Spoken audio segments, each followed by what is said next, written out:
કૃષ્ણ કનૈયાલાલ કી જય।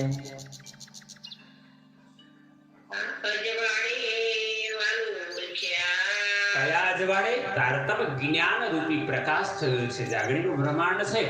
આ બ્રહ્માંડમાં જ સદગુરુની કૃપાથી બ્રહ્મ આત્માઓ ધણીને ઓળખ્યા છે।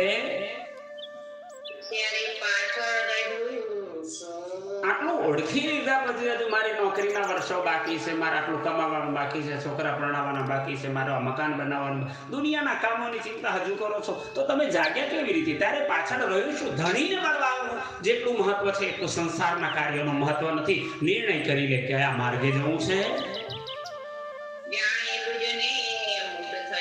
મૂળ એટલે અક્કલ વગરનો। હે જીવ, તું જાણી બુજીને મૂળ થયો છો।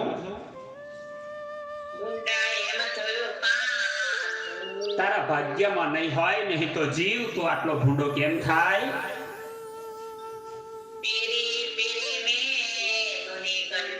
આપ સ્વયં ધામ ગણી સાક્ષાત અક્ષરાતીત રાજજી પ્રાણનાથજીના રૂપમાં સમજાવતા કે છે હું કહું છું। કોણ કે છે? પેરે પેરે મેં તને કહ્યું। સ્વયં ધણી કે છે હું તને કહી રહ્યો છું।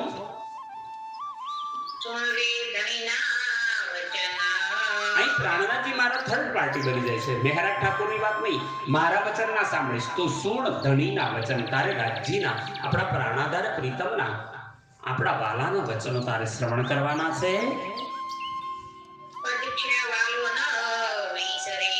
વિચાર કર તમારો પ્રેમ કેવો હતો। રાજજી પણ તમને એટલા જ ચાહે છે। ધણી એક ક્ષણવાર માટે પણ, અડધા ક્ષણ માટે પણ તમને ભૂલતા નથી। વિસરતા એટલે ભૂલતા નથી। હે ભોળાજી, ક્ષણવાર વિચાર કરીને જો ધણી તને કેટલો પ્રેમ કરે છે।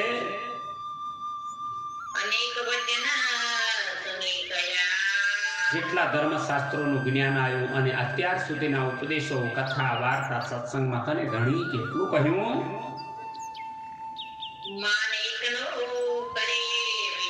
આ બધાયમાંથી એક શબ્દ તો પકડી લે, એમાંથી કોઈક પર તો વિચાર કર। તારું કર્તવ્ય શું છે? તું શું કરી રહ્યો છો?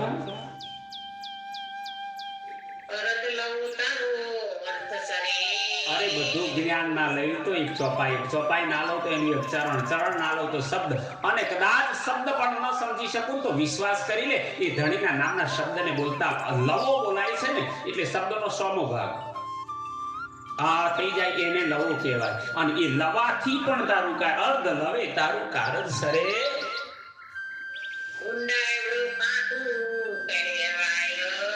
હે ભૂંડા, તું એટલું બધું કેમ કેવડાવે છે? જીવ, તું કેટલી અજ્ઞાનતાની નિંદ્રામાં સૂતો છો।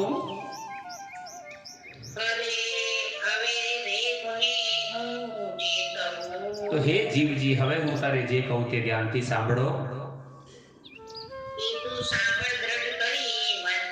ખાલી સાંભળવા ખાતર નહીં, દ્રઢતાપૂર્વક સાંભળ, કારણ કે ફરી બીજી વાર અવસર મળવાનો નથી। આપણું મૂળ ઘર પરમધામ છે ને। આ જેમ આપણા અહીં સંસારના ઘરને યાદ કર્યા તો બેડરૂમ કેટલા છે, સંડાસ બાથરૂમ, રસોડું, બેઠક ખંડ કેવી છે, પંખા કેટલા છે, એસી ક્યાં લાગેલા છે, કેવા રંગ છે, કેવી શોભા છે, એમ આપણું મૂળ ઘર પરમધામ છે। ત્યાં 25 વિભાગ છે, 25 પક્ષ છે, અને ત્યાં આપણે સદૈવ આનંદની લીલાઓ કરતા હતા। યાદ કર, 25 પક્ષ છે એ આપણા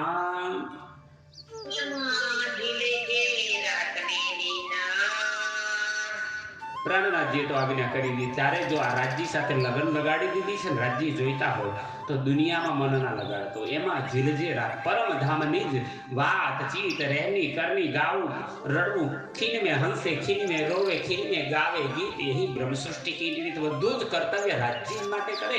ત્યારે સમજવું હવે એ આત્મા જાગી છે।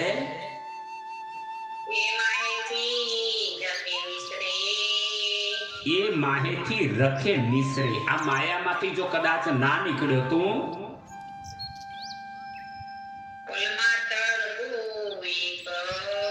માયામાંથી ના નીકળ્યો તો દુઃખી થવાનું છે, પણ એક ક્ષણવાર માટે જો માયાથી વિલપ્ત થઈ ધણીના ગુણ યાદ કરી લઈશ ને, તો તને ધણી તારી પર કૃપા કરી અને તને સફળ કરાવી દેશે।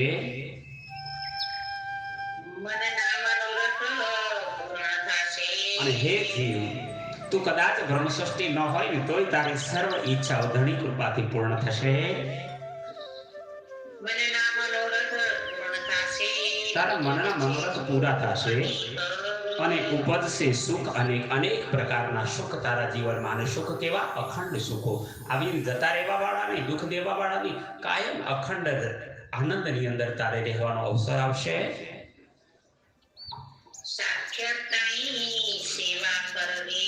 બસ તારું કર્તવ્ય છે કે ધણીનું ચિંતન, મનન, ધામનું વર્ણન અને ધણી કયા રૂપે તારા સાનિધ્યમાં આવ્યા છે ને એ સાક્ષાત સ્વરૂપ કોઈકના કોઈક રૂપે તારી જોડે રોજ આવે છે. દરેક વ્યક્તિને ધણી કે 24 કલાકમાં દરેક આત્મા સાથે, એક જીવ સાથે પરમાત્મા પોતાની શક્તિને મોકલે છે ક્યાંક ને ક્યાંક એની આત્માને જગાડવા. તો કે છે ઓળખી લેજે, સાક્ષાત તારી સેવા કર.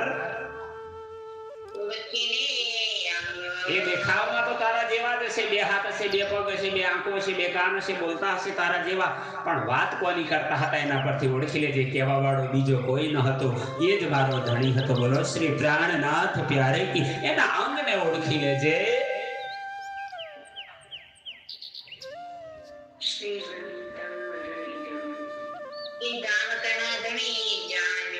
એ સામાન્ય ન હતા, કોઈ વ્યક્તિ ન હતો, કોઈ સંત ન હતો. એ કોણ હતા?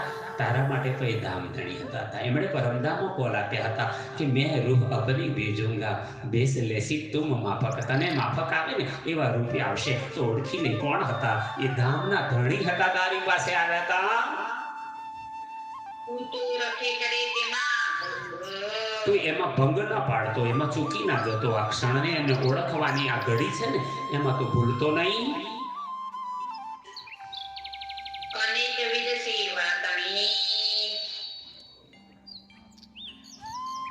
અનેકવિધ સેવા તણી. એમની જેવી રીતે સેવા કરવાની છે, રાજ્યને શું ગમે છે એ વાત પર વિચાર કરજે. અને એ પ્રકારે એમને રાજ્ય, એમને સાક્ષાત ધણી માનીને એમની સેવા કરી લેજે.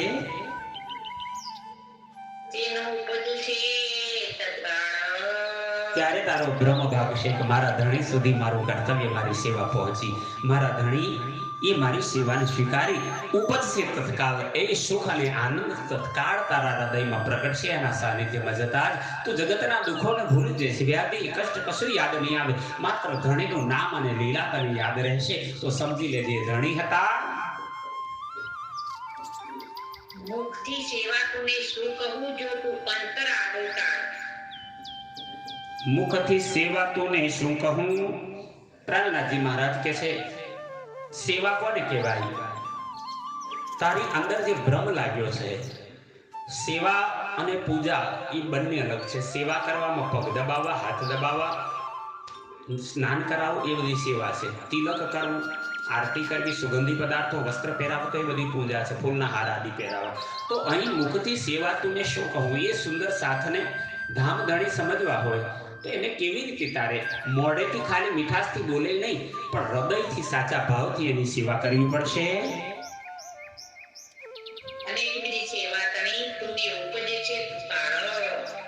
ક્યાં ગયું પાછું? તું તારા મનની અંદર મતભેદ ના કરીશ કે આ માગણીયા હશે, સાધુ હશે, કોઈકના ગુરુ હશે. એ ભૂલી જા. એ જેના ગુરુ હોય ગમે ત્યાં સ્થાનથી આવ્યા પણ છે તો સંદેશો રાજ્યનો લઈને આવનાર, તો રાજ્ય તને માયાના ભ્રમમાંથી છોડાવવા માટે આવું નાટક પણ કરશે. અને એટલે કહે છે જો તું અંદર આડો ટાળ. એને ધામધણી માની એ વચનોને અનુસાર તો સાલજી. એ ધણી જ હતા. અનેક પ્રકારે એમની સેવા કરી એમને પ્રસન્ન કરજે. તને તત્કાલ પરમધામના સુખ પ્રગટ થશે.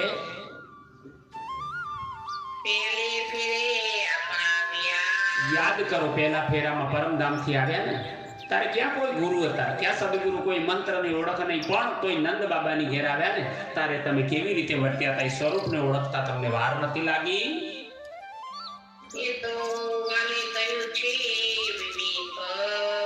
એ ધણીએ અનેક ગ્રંથોમાં એમની લીલામાં વિવેકપૂર્ણ સમજપૂર્વક કે પહેલી દ્રષ્ટિથી જ પ્રેમ થઈ ગયો, ઓળખી ગયા કે આ બીજા કોઈ નથી. અને ત્યારે આપણે કૃષ્ણ જન્મના દિવસે કૃષ્ણ વધાઈ ગાઈએ છે તો એની અંદર કેટલી બધી કે વાલે ગાયો ચારી રે બાવા નંદની. એ તો ગોવાળીઓ બનીને આવ્યા હતા, પણ આજ ખબર પડી એ તો આમ કારણ કીધો ઉપકાર. એ તો આપણા માટે ધણીએ ઉપકાર કરી ખુલ્લા પગે જંગલમાં કાંટા કાકરા હોય ને તોય ગાયોની સેવા કરવાના બહાને ગોપીઓને દર્શન દેવા પોતે આવ્યા. તો એ બધું જ વિવેકપૂર્વક મને ખબર છે. એ તો લાભ લઈને જાગ્યા. પણ એ સખીઓએ એટલો પ્રેમ કૃષ્ણને કર્યો ને, એ તો અભણ હતી. નવદાસે ન્યારો કહ્યો 14 ભુવન में नाई, सो प्रेम कहां से पाइए जो बसत गोपी का माई. હે જીવ, તો ગોપીઓની અંદર અજ્ઞાન નહોતું, કોઈ એમના ગુરુ નહોતા, પણ ધણીને આવ્યા, ધણીને ઓળખી લીધા ને, તો એ લાભ લઈને જાગી ગઈ. એમની આત્મા ભટકી નહીં સંસારમાં. હવે આપણ કરું રે વિશેષ કરો. એ આપણે પગલા ભર્યા હતા, તો આ વખતે ભૂલ ન કરતા, આ વખતે એનાથી વિશેષ પગલા ભરી ધણીના ચરણમાં જવું છે.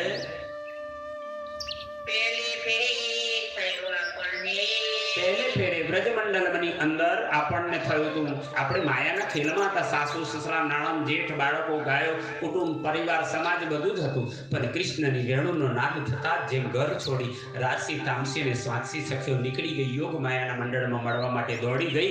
તો યાદ કરો તમે કેવી રીતે નીકળ્યા હતા.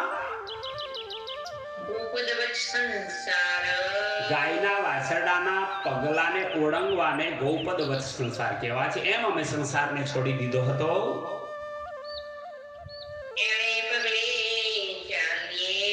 બોલો શ્રી પ્રાણનાથ પ્યારે કી જય. જેમ સખીઓએ ત્યારે પગલા ભર્યા હતા ધણીને મળવા, પ્રિયતમ કૃષ્ણને મળવા, એવા પગલા જો આજ પણ તમે ભરો છો.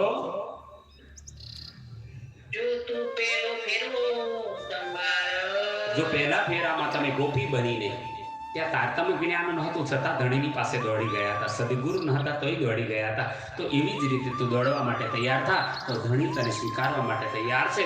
આજ પણ એ જ લીલાની જરૂર છે, એ જ પ્રેમની જરૂર છે, એ જ ઈશ્કની જરૂર છે.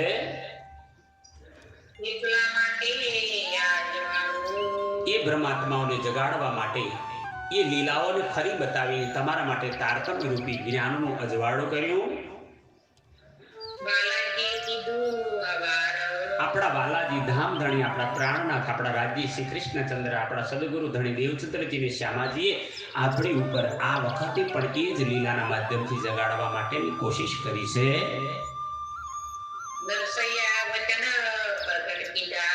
પ્રાણનાથજી મહારાજે જે વાત દુનિયામાં કોઈ પણ વ્યક્તિ સાચું કહેનારો હોય તો એને માન્યતા આપી કે દુનિયામાં કૃષ્ણની લીલામાં ગોપીઓનો કૃષ્ણ પ્રત્યેનો પ્રેમ હતો, એ હું તમને જાહેર નહીં કરું, વર્ણન નહીં કરું. કારણ કે નરસિંહ મહેતાએ જે વર્ણન લખ્યું એના પદોમાં બધું સાચું છે. તો એક વખત લખાઈ ગયેલી વાતને હું ફરી, એ સાચું છે ને તમારે એને સ્વીકારવાનું, એને લઈને ચાલજો, એને સાંભળજો, એને ગાજો, એને મનન કરજો, એને સમજજો. કારણ નરસિંહ વચન પ્રગટ કિયા. નરસિંહ મહેતાએ એ લીલા જે ગોપીઓએ કેવો કૃષ્ણને પ્રેમ કર્યો એને બરાબર સાચું કહ્યું હતું. એ હું તમને કહું છું, એ પણ લીલા સાચી હતી.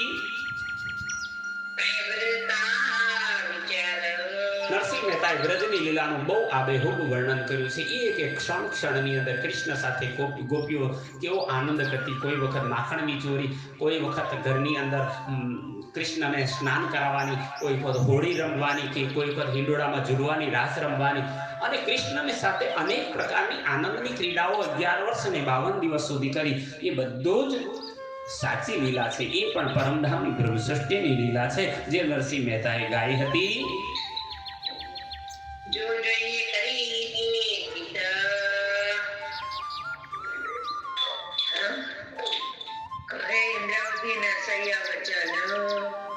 કહે શ્રી ઇન્દ્રાવતી નરસૈયા વચન.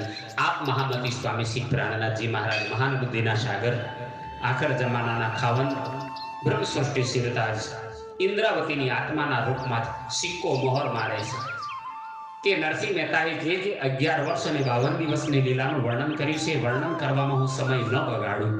એ સાચું છે, એને અનુસરજો, એને ગાજો, એને મનન કરજો, સમજજો, દિલમાં લેજો, એવો પ્રેમ કરજો.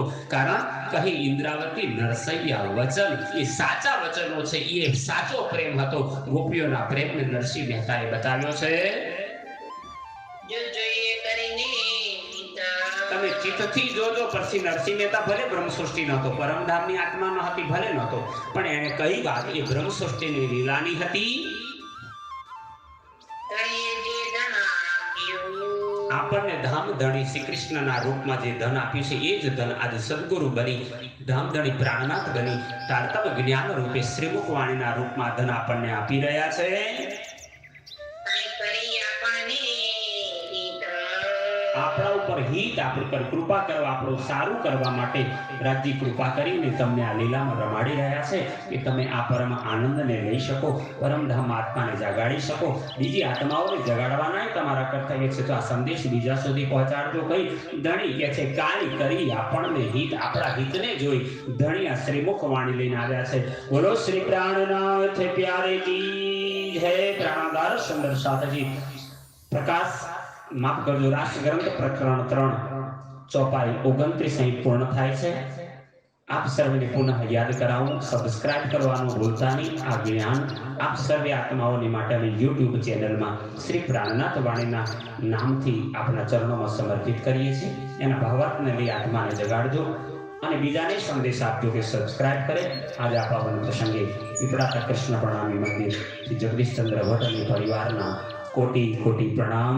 સાથે સાથે આ પાવન પ્રસંગમાં અમારા સેવાદાર બનેલા ડોક્ટર મોના ભાવસાર અને શ્રી પદ્માબેન ગિરીશભાઈ પટેલ હિંમતનગર, એમને પણ કોટી કોટી પ્રણામ.